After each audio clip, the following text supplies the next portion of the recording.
வசனத்திற்கு ஏற்ப நாம் மற்றவர்களுக்கு கொடுக்கும் போது இறைவன் அதைவிட பல மடங்கு கொடுப்பார் என்பதை உணர்ந்த சாரிமார் விதவையும் எலியாவும் என்ற பைபிள் நாடகத்தை நடித்து காட்ட வருகிறார்கள் எம் 5ஆம் வகுப்பு ஆபிரிக்க மாணவிகள். இஸ்ரேல் நாட்டில் கடும் வறட்சி, வயல்கள் காய்ந்தன, கிணறுகள் வற்றின, மக்கள் உணவின்றி தவித்தனர். கிராம மக்கள் சோகமாக நிற்கிறார்கள்.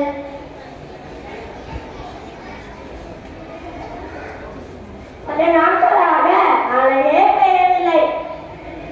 வயலில் பயிர் இல்லை, வீட்டில் உணவும் இல்லை. எப்படி நாம் வாழ்வோம்?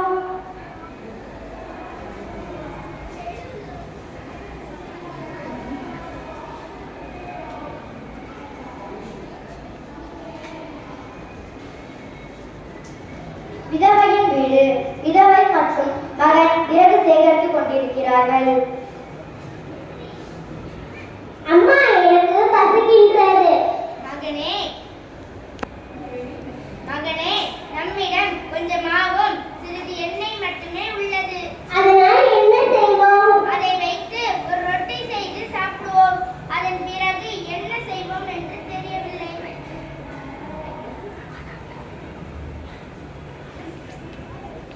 இருவரும் சோகமாக இருக்கிறார்கள். எலியாவின் வருகை.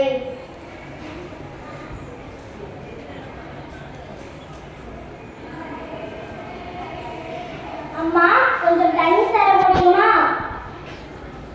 நிச்சயமாக ஐயா.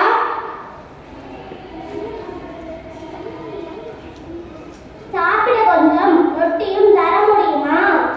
ஐயா, எங்களிடம் ஒரு கைப்பிடி மாவும் சிறிது எண்ணெய் மட்டுமே உள்ளது. இதுதான் எங்கள் கடைசி உணவு. அம்மா, பயப்படாதே. இறைவன் கூறுகிறார், மழை பெய்யும் நாள் வரை உன் மாவு பானை காலியாகாது, எண்ணெய் குடுவையும் வற்றாது. முதலில் எனக்கு சிறிது ரொட்டி செய்து கொடு. இறைவன் வார்த்தையை நம்புகிறேன். விதவை மாவு பானையையும் எண்ணெய் குடுவையையும் பார்க்கிறாள். ஆச்சரியம், மாவு குறையவில்லையே. அம்மா, இது இறைவனின் அதிசயம்.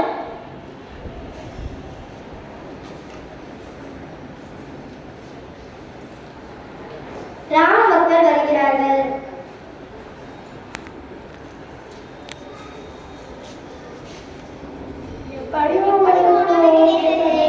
இறைவனை நம்பினோம், அவர் எங்களை கைவிடவில்லை. நாமும் இறைவனை நம்புவோம். இறைவனுக்கு நன்றி. கொஞ்சம் இருந்தாலும் இந்த விதவையின் நம்பிக்கையை ஆண்டவர் கைவிடவில்லை. நாமும் பிறருக்கு உதவி செய்து இறைவனை